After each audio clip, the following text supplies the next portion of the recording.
1 to 2 weeks has always been like my booking rate. And then once I got onto Instagram and started really talking about these things, I became booked out 3 months in advance. Oh, wow. When I was, really getting serious about showing up consistently, not because I knew that that's what had to be done, but because I really loved doing that and reaching out and putting this information out there. And then it got to the point where I was booked out a year in advance and like a year and a half in advance. I'm Susan Yara, and welcome to My Life Online. We're going to have a lot of fun and learn a lot together.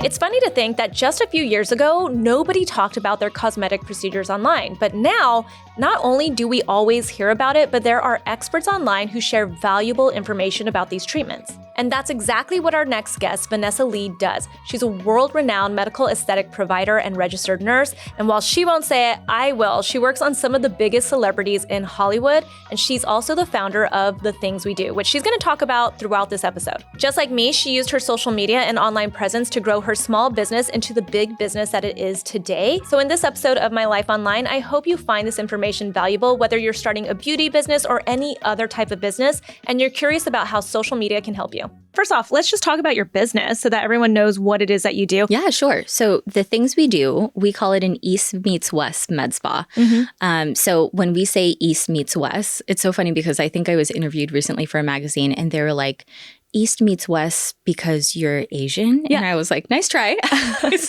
close. It's like, there's a lot of that intertwined. But growing up Filipino American, like we would go to the Philippines, we would go to Asia, and I would hear about these beauty treatments that people were getting done in my family. And when I finally was of age and was interested in getting these treatments done, I realized that when you say you're going to get a facial in the Philippines, you're gone for hours because you're not getting just a facial. Yeah, you know how on social media these days, it's like, I went to Korea and I got all of this stuff done. There's like 7 different treatments done in one. That's what was happening. By the time I got back, my aunt was like, how was your facial? And I was like, facial? That was like 8 million treatments. It was amazing. It was so wonderful. And during that time, I had always kept that in mind. And working in aesthetics, I was like, everything is so separated here in the US. Now everything is more combined, and I hope that we really help, push that change and push the needle in that direction. But previously it was like plastic surgery. Dermatology is very separate. Mm-hmm. Your massage is very separate. Any kind of holistic, alternative medicine is very separate. And then you have your Botox, you have your fillers, that's separate. And maybe there's an esthetician around and you get your facials there too, but maybe not. And so what I wanted to provide for my patients was a place where, one, we were true patient advocates because that just wasn't happening in the industry. So we tell patients, tell me what your favorite features are. Tell me what you feel like. If you have 1 or 2 concerns of something that you feel like is changing over the past couple of years, like let me know what that is. And then from there, let me feel the face to see what's right for you. And I'm going to give you your best and safest options for what you asked for. And if there's anything about this that sounds good to you that you want to move forward with, let's do it. If not, I don't care. I'm just here for you. I knew that we had to involve emotional health, mental health. I knew that we had to involve other resources that we didn't have, that we weren't, the best at, that we weren't masters of. Who can we refer that to? So we started working with a licensed acupuncturist. We started working with 2 licensed therapists. And if we felt that there was something deeper going on emotionally, and you possibly have body dysmorphia, it was best for us to refer you to this person so that you can have some emotional help instead of coming to us to fill all these other things physically. Like maybe let's fill some things in the heart and soul first. Now we work with Dr. Bryant. Oh, I love Dr. Bryant. He is just an angel and has a brilliant mind. So he's a naturopathic doctor who works with gut health and how it correlates to skin health. So we kind of pulled all of that together. So it's Eastern in the sense of like holistically we're treating, but not holistic in the sense that we think of, I think, in the West. And like, right. So it was more of like the full spectrum of what we can help you out with internally, externally, and tying all of that together and creating a space where, yes, we're your advocates. Yes, we're able to give you these different outlets and these different referrals, but also let's look at the face in traditional Western beauty treatments in a way where we can tie in traditional Eastern facial mapping and what's right for you and your anatomy specifically. And no matter what ethnicity or skin type you are, all of that always presents itself with facial balancing. So that's a term that I coined back in 2016, 2017, which now in our industry is so widely used. And I'm so happy about it. I'm so glad that the industry has moved away from lips, lips, lips. Oh, yeah. Laugh lines, Yeah. just the 11s, to this, like, let's look at the entire face and let's look at you as a person.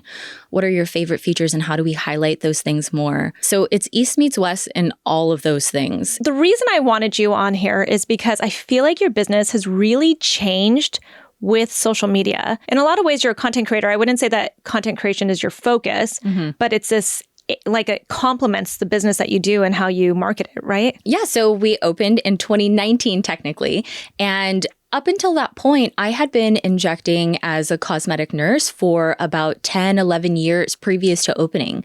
And I had always been booked and busy. And in our industry in medical aesthetics, if you're booked out 1 to 2 weeks solid, that's successful. Like you've hit it. Yeah. Oftentimes patients don't love, unless it's like a dermatology, like a more serious skin issue. But for cosmetic treatments, most of the time people want to book things around vacations and events coming up, parties and stuff like that. So 1 to 2 weeks has always been like my booking rate. And then once I got onto Instagram and started really talking about these things, I became booked out 3 months in advance. Oh, wow. When I was, really getting serious about showing up consistently, not because I knew that that's what had to be done, but because I really loved doing that and reaching out and putting this information out there. And this started around like 2016, 2017. And then it got to the point where I was booked out a year in advance and like a year and a half in advance. And patients were getting really upset because they were like, how can I see you for my routine Botox once every season, once every 3 to 4 months, and you're super booked out? Like, it's not fair that you're accepting all these new patients. And I was like, you know what? You're right. How can I do this? How can I scale? And so I decided to create the things we do. And then once we opened, something really special happened. I knew that it was going to be hard for me to scale by myself and just like work more days and also have a family and some kind of life outside of work. And so I hired my, little group of medical aesthetics practitioners that I found from my beauty theory courses of doing these trainings for providers who were kind of like my star students. And once we opened up in our first year, we hit skyrocket numbers. It was insane, which in medical aesthetics, like if somebody has a cosmetic dermatology practice or a plastic surgery office opens up a med spa side, a med spa wing, or if a med spa just opens on its own, usually it takes about 3 years to finally get into the positive, cash flow zone of things. Like, it's a huge investment. It's a lot of money going into things for the first few years. Yeah. And we became positive within months, and the numbers were just insane. And a lot of that was because of how I was preemptively connecting with my community, connecting online. And then, after 2019 was 2020. Right. And so everything came to a screeching halt. And I was like, my business is not centered through direct to consumer, like e-commerce or any of that stuff. It's like, you've got to come in and get these treatments. And the reason why our products took off was because our patients were getting our treatments and we were showing them what our skincare could do for them as well. That was like an added bonus. Right. But it was, we have a brick and mortar. We have a practice where people were coming in. So when we shut down for a while, I was like, looks like I've got to lean into something that I already love, but really get super serious about it. And so our email newsletter, our text messaging, our, the content, I think around that time, everyone was like, IG Live. Oh my gosh, I remember this. And it was like the early IG parts Live of the crazy. lockdown. Yes. And luckily I had already been doing a weekly IG Live, so it didn't feel weird or disjointed. I had already been building that with my, audience, which was so fun. And then during that time, I had heard about TikTok, but I was like not really familiar with it. And I thought it was like this, previously it was something else and it was known for dancing. So I was like, that's not really for me. And then we had all of this time on our hands all of a sudden before we opened up the practice again. Right. And I was like, I wonder what that's all about. And so I downloaded it and I was like, oh my God, these people are hilarious. I'm learning so much about things that I never knew I wanted to learn about. It had nothing to do with my business. It was just like, as a consumer, as someone who was watching TikTok, I was like, this is fascinating. And I love how we're able to reach anybody, where on Instagram at the time, you were really isolated to a very specific algorithm and audience by that time. So then I was like, I wonder how quick I could grow this audience. And I just put out fun stuff that I thought was really useful information, but in a way that I didn't put out on my Instagram page because it was so curated by that point. So I put it out the way I wanted to put it out. And the way I wanted to put it out there was like, if I was just talking to my best friend, like how would I give her this advice instead of something that's a little more tailored? And it just took off. And I was like, wow, this is great. And then again, we gained a new audience and it was so much fun. So now we're at the point where the things we do started off with one location in the Arts District in downtown LA. And we opened up Venice, we opened up Chino Hills, we have Beverly Hills at the Shawnee Darden studio, and we've just opened up Hawaii. And all of that really was through, of course, centering our practice around our patients and putting them first and delivering amazing results. But I don't think it would have gotten to the level that we're at now in any way without, really leaning into digital media and social media and all of that. So it's been a wild ride. Yeah. Well, okay. So I think that business owners, whether they're in this industry that you're in or any other industry, they get really nervous because they're like, I'm not an influencer. I'm not a content creator. I'm an expert. I'm an entrepreneur, whatever it is that's holding them back. Even if they're just like, I'm just too old for this shit, right? Like that, something like that feeling I've noticed comes over a lot of people. I think what they're stuck on is they feel like they have to have hundreds of thousands of followers for it to matter. Yeah, you're right. So when you first started social media, you said it was basically Instagram, besides like your typical stuff like e-newsletters and all that stuff. It was really the first social media platform was Instagram? Yeah. When did you feel, at what like number of followers did you feel like it actually made a difference?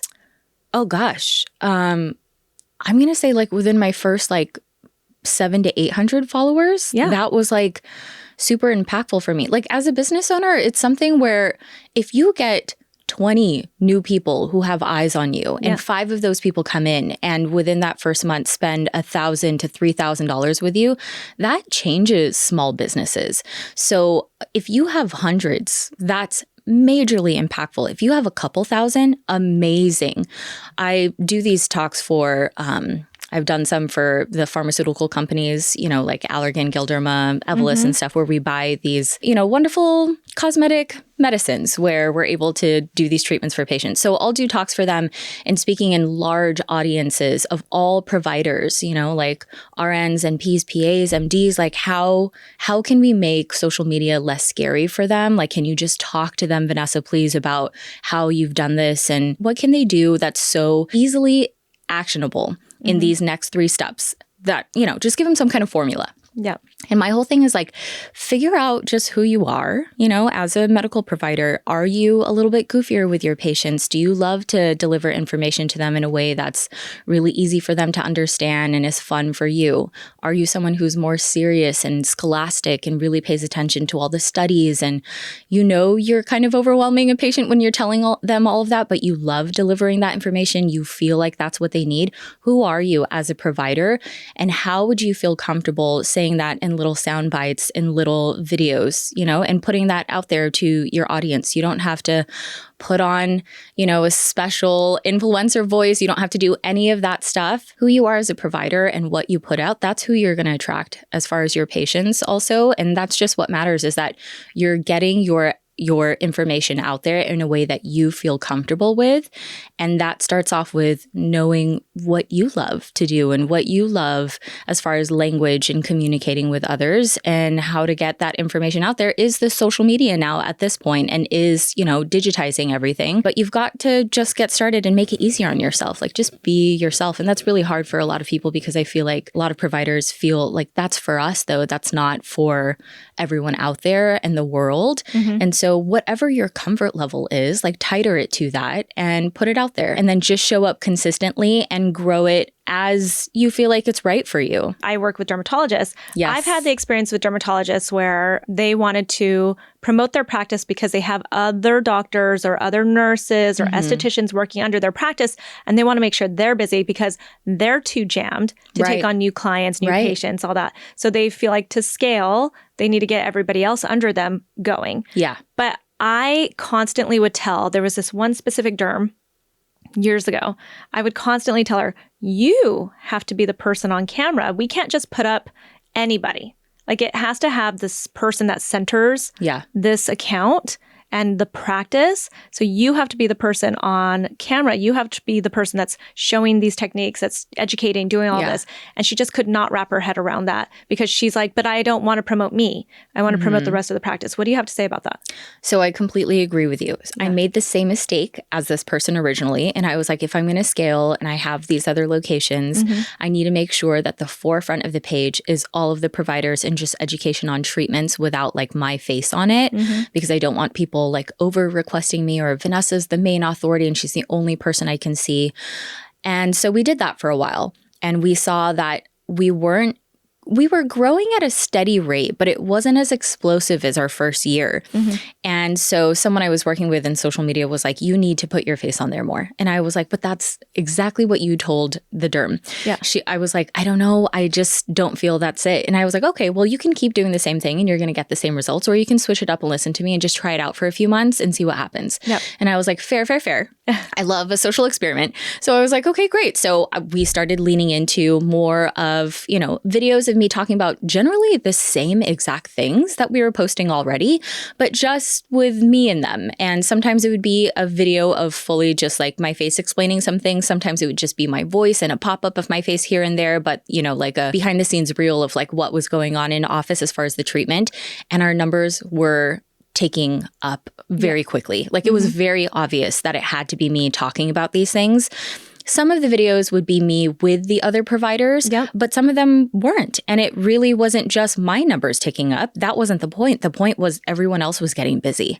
And we saw that in bookings, patient consultation conversion rates were going up. Everything was starting to make sense. And I was like, oh, so now if you look at our page, I'm definitely on there. I'm talking about things. It's also our providers, but there's a healthy amount of me on there as well as our TikTok. So you were right on the nose. Whenever I show any of the procedures I'm getting done, they constantly say, well, how do I find a provider for this, right? Like in the place that I'm at, like if they can't just go to you, right, to get that treatment done because they live in a whole different state, how do they find somebody in that state? And I actually find that to be a really hard question because you can't just say, well, go find, look it up on social media, see who's near you, because that person might not be good that pops up on social media. So what are those like red flags to look for when you find a provider who's like educating on social media or promoting their aesthetics practice? I love this question so much. Okay. I've been talking about this since I hopped on social media because it is a question that I get asked so much as a provider on socials. And if I know someone in the area, which doesn't happen very often, like I'm happy to refer them. But for the most part, I've kind of have had to come up with these guidelines myself to tell people. So one is any place someone is going to look first always has to do with social media. So that's just where we start off with. There are many providers on social media who have tons and tons of followers. But if you wanted to book with them within the next 2 weeks, you probably could because, that's social media is one thing and the reality of a successful practice in real life is something else. So I say this, when you're looking at someone or you're looking for someone in your area, of course, check out, Google reviews, realself.com, check out Yelp, check out their social media. If on social media, they look unnatural in any way, or you could tell they're injected in any way, and you are going for not that look, chances are that's going to turn into you within their practice chair very soon. And this is not people who look like egregiously like outrageous. This is like if you look at someone and you can tell something's off, like something small is off. Then like look at the provider specifically, or look at the provider, look at the other providers at the office. Yes, look at the if you decide to get a consultation with someone, the front desk, there always are guinea pigs for things. Like if they're, no matter how nice they are, like look for the aesthetic that you're going for. And if you are someone who's going for something more robust, then that's totally fine. But look at the provider and what their own aesthetic authentically is. And then pay attention closely to beyond before and afters, what they're talking about and how they're presenting this information to you. So I talk about light and dark energy with social media all the time with providers. If someone is constantly bashing other people's techniques and is constantly just pulling out before and afters from Google and talking about why everything else sucks essentially and why you need to see them only, that's really dark energy. That's like small energy. There's so many things that we can educate on in a positive light. I like to draw things to light that I definitely feel are something that I feel strongly about that people should, consider. But I'm also not going to ever bring something up from Google and be like, this is why it's so terrible. And it's so obviously terrible. It's like, we know that. But like, what makes your stuff great? Like, let's talk about that. Lean into light information, stuff that you can tell this person is excited to talk about. Maybe they've had this procedure themselves. Maybe this is something that's their specialty. And you see these consistent before and afters and very fair lighting and angles over and over again. And you can tell from the comments, people are excited who have seen them. Oh my gosh, this person was the best. You helped me so much. Thank you. Read the reviews, not just the comments on social media. Read the reviews on Real Self. Read the reviews on Yelp. Yelp can be tricky. Just try to make sure that you are getting a good essence of who this provider is, because if something goes wrong and not to plan, you want to make sure that someone with that lighter energy is going to see this through and is going to take care of you. Someone with dark energy usually does not take responsibility. It's you. You've signed the consent. That was a possible complication. It's you. It's not me. It's horrible and heartbreaking to hear patients go through that. And I've seen that in the industry time and time again. And then let's get to someone who's putting out, before and afters that are, this is what I think this celebrity has done. And there's a lot of people who lean into that type of That's education. become really popular content. So popular because we all want to know, right? Yeah. I get it. Yeah. I understand the curiosity, but someone who is no one's providing the information that we really need, and that's Jennifer Lopez. And it's true.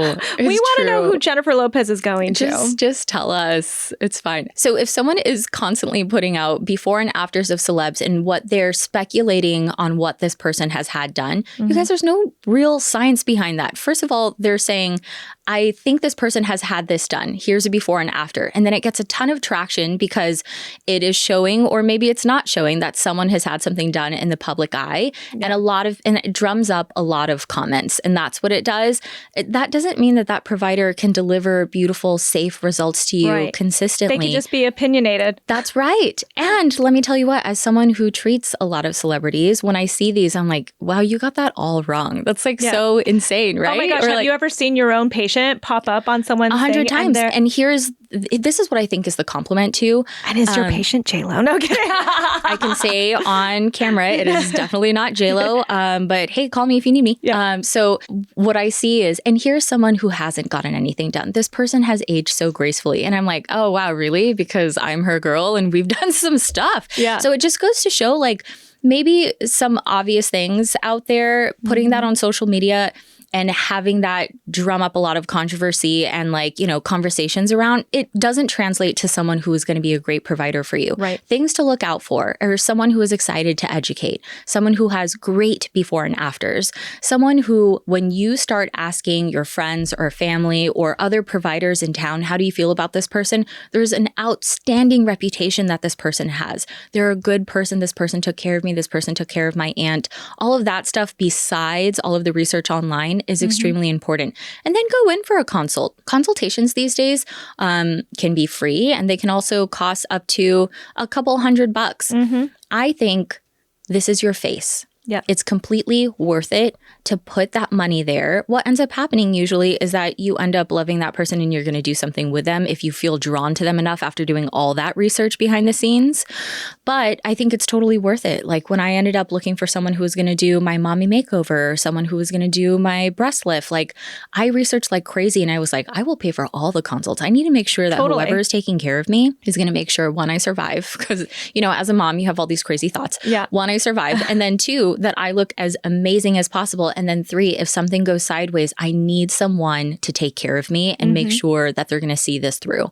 That's my advice in a nutshell, in a huge nutshell, because that was a lot of information. No, I mean, I think that's really good information for people to have. Something that's interesting to me about social media as it pertains to the aesthetics industry is that I feel like and this has been for a while, it creates trends now of what treatments people are getting done. Yeah. Right? Like I, for instance, got my lips done years ago because it started becoming popular. Yeah. Because even like tear trough, like the under eye filler, I didn't think I really needed it back then. I was like in my early 30s and I didn't have dark circles at the time. I wasn't a mom yet. And yet because people were doing it, I did it. So do you see that this happens? Two, what are the trends right now that you're seeing? So I'm seeing it happen, yes, at so much more of a quicker rate now than we ever did before. Like, I feel like lips had a moment for a few years, right? Mm-hmm. And then, Tear Trough really took off, which I love so much because that changed my career. I got so good at it because there's so many ways to do it wrong. Mm-hmm. And then it was like jawline and like jawline, like you were going from like this soft curvature of a jawline to like this 90-degree, like harsh angle. And like, I was like, oh my God, this is crazy. But it would last for like a year or two. Like you had this like kind of upswing of a specific trend for a while. And now I'm seeing it like in months, like quick. Really? And it makes me so nervous. Yeah. It makes me, well, I will say it makes me nervous. It also brings to light all the different things that could be done, which is nice that I don't have to like explain every single thing anymore because patients kind of know about it from social media. Yeah. But also I just feel like there are so many things that are not trends when it comes to the face. Like you've got to slow down. We were talking about recently at the office, like all of these people who were asking about the Nefertiti neck lift, like the Botox in the neck and along the jawline. Yeah. That treatment has been around for so long that it's really taking off because the TikTok generation is really obsessed with mewing and jawlines and like all of that stuff. So, wait, do you think TikTok is the biggest contributor to aesthetic trends, or do you think it's just across the board, like YouTube, Let Instagram? me be thoughtful of this. I think yes, because what ends up happening on TikTok tends to happen later on IG. Like it brings it to the attention of IG. IG is a little bit slower with all that stuff. Then it takes off there. So I would say that TikTok really is the driver for all this stuff. Yes. Yep. Another one that I love is skin treatments and biostimulators, which I love so much. So I see a lot of, I want to step away from doing so much filler. I want to step away from these like very augmenting procedures. And I want to work on like rejuvenating myself by using, my own body stuff. If we can use PRF, if we can use PRP, if we can use biostimulators like Sculptra and stuff like that, which I really, really love. And I think we're being super innovative in our field now and paying more attention to that. My only thing is some patients want to come in and they'll say, I saw this video on Sculptra. I only want to do Sculptra and PRFM all over my face. But I do feel like I have a lot of sagging. So I want all of that Sculptra to pick my face up. And I have to really educate and say, Sculptra is so amazing. And I do think that you need it in certain areas according to the anatomy that's presenting. However, Sculptra doesn't lift you up, like a physical lift in the face. Or sometimes patients will come in and say, like, I want to define my jawline with PRFM. That's not what PRF does. PRFM, platelet-rich fibrin matrix, helps thicken the skin where it's starting to thin. It doesn't give you a more defined jawline. That would be fillers. So I really think it's important for us to talk about the nuance. And I think that we don't do nuance very well anymore as a culture and society when it comes to our entertainment, when it comes to art, when it comes to like relationships now. We love someone to be the truth in one way and not anything else. And I hope that the pendulum swings back the other way and we start to accept those things more and more, because that's the right way to go about one, life to begin with, and also two, your beauty procedures, like taking all of that in and figuring out what's right for you according to your own natural, dimensions in the face, your bony prominences, your musculature, your natural fat pads in the face, the ligaments that pull in certain areas and give you dimples, but doesn't for somebody else. So all of this stuff that you're seeing on social media,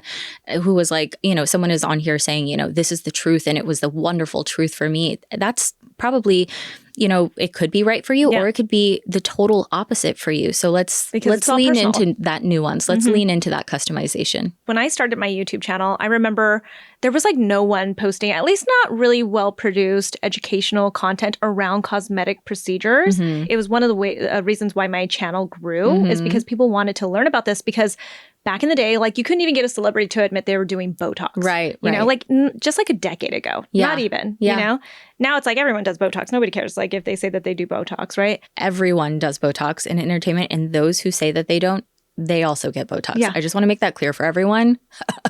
Okay. So the standard that you're holding yourselves to sometimes, I just want to say is unrealistic, and it's okay. And if someone says that they don't do that stuff, just assume that they do it and it's fine. Yeah. It's fine. It's always been so weird to me that celebrities don't want to admit the things that they do, because a lot of the time, most of us just want the information and the providers so that we could also replicate this. And so, and I can't decide if they're gatekeeping because they don't want their doctor or their provider to become too busy. Yeah. Or they don't want anybody to be able to like replicate what they've got happening. Yes. Or if they're just like trying to act like this is natural. I think it's a little bit of both, right? It's definitely both. Yeah. So I've heard someone tell me, I just don't want you to become busier than you are because it's so hard to get in with you.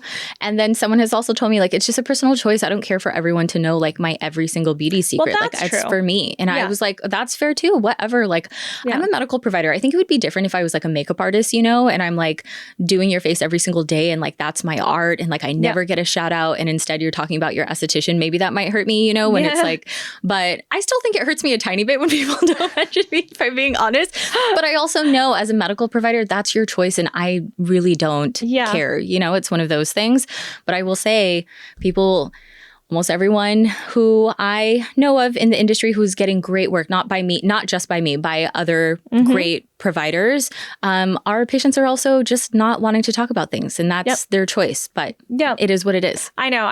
Again, some sort of the premise of like what I was doing with mixed makeup when we started was I just knew from being a People magazine reporter, working as a beauty editor, working at like New Beauty magazine, I just knew most of Hollywood was getting procedures done, whether they said it or not. Yeah. So here's what I'm gonna show you what's available out there. Yeah. But now it's like awesome. It's like a whole different world. It's like everybody's showing, at least the providers are showing what's available. Yeah, it is, which is great. Now, I think the flip side of that is there's just like too much. It's too much. And then it's like, how do we figure out what's for us? We're going to end it right there. Thank you for having me. Thank you. Where can everybody find you on all of the things, things we do? Yeah, thethingswedo.co is on Instagram and on TikTok and on YouTube. And then if you're looking to follow me, that's Vanessa Lee _RN on all the platforms.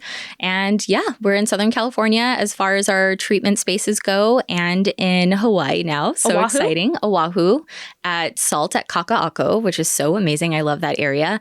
And I am here for it all, you guys. Any questions, please reach out. Definitely reach out to her, because I'm telling you right now, you're only going to continue seeing more of her and her business and her products. Thank you. Thank you. Thanks for joining us on this episode of My Life Online. If you enjoyed it, make sure to follow, rate, and review, and also share it with a friend so we can continue making great episodes for you. You can also find me on social media. I'm at Susan Yara, and if you love all things beauty, especially skincare, make sure to check out my YouTube channel, Mixed Makeup. A big thank you to Spotify for hosting the interview portion of this episode, and I'll talk to you soon.